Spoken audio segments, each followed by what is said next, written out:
एक खातून सुबह सवेरे पौधों को पानी दे रही थी। उसने देखा कि 3 बूढ़े एक कोने में दुब के बैठे हैं। उसे बड़ी हैरत हुई कि ये कौन है और यहाँ क्या कर रहे हैं। खातून उनके पास गई और पूछा, आप कौन हैं और यहाँ क्या कर रहे हैं? उनमें से एक ने कहा, मैं दौलत हूँ, ये मोहब्बत है और वो खुशी। आप नेक दिल खातून लगती हैं, आप बताएं आपको क्या चाहिए? तीनों, क्या मुझे तीनों चीजें मिल सकती हैं? बूढ़ा शख्स बोला, हम तीनों इकट्ठे किसी के घर में नहीं जा सकते, आपको हम तीनों में से किसी एक का इंतखाब करना होगा। खातून सोच में पड़ गई। बूढ़े शख्स ने कहा, क्या आपके शौहर घर पर हैं? खातून बोली, जी हाँ। तो ऐसा करें, पहले उनसे पूछ लें। बूढ़े शख्स ने कहा। वो खातून अंदर गईं और शौहर को सारी बात बताकर पूछा कि हमें दौलत, मोहब्बत और खुशी में से किसका इंतखाब करना चाहिए? दौलत। शौहर ने एक लम्हे की ताखीर के बगैर जवाब दिया। खातून बाहर जाने लगी तो उसके बेटे ने पुकारा, जो अपना होमवर्क कर रहा था, अम्मी, मेरा ख्याल है कि हमें मोहब्बत को बुलाना चाहिए। खातून बोली, चलो मोहब्बत को ही बुला लेते हैं। वो बाहर गईं और कहा, हमने मोहब्बत का इंतखाब किया है। उसका ये कहना था कि तीनों बूढ़े उठे और खातून के पीछे पीछे चल दी। खातून को बड़ी हैरत हुई कि अब तो ये कह रहे थे कि हम इकट्ठे एक घर में नहीं जाते और अब तीनों ही चल पड़े हैं। बूढ़े शख्स ने खातून की हैरत फांप ली और बोला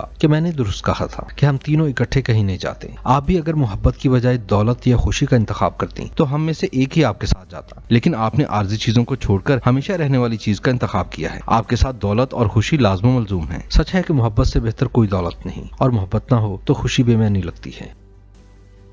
YouTube पर गूगली न्यूज देखने के लिए youtube.com की सर्च बार में गूगली न्यूज टीवी टाइप करें। गूगली न्यूज के पेज पर सुर्ख रंग के सब्सक्रिप्शन वाले बटन पर क्लिक करना ना भूलिए। YouTube पेज पर अपलोड होने वाली वीडियोस से बाखबर रहने के लिए बेल आइकन पर क्लिक कीजिए। आपको हर नई वीडियो के बारे में नोटिफिकेशन मौसूल हो जाएगा।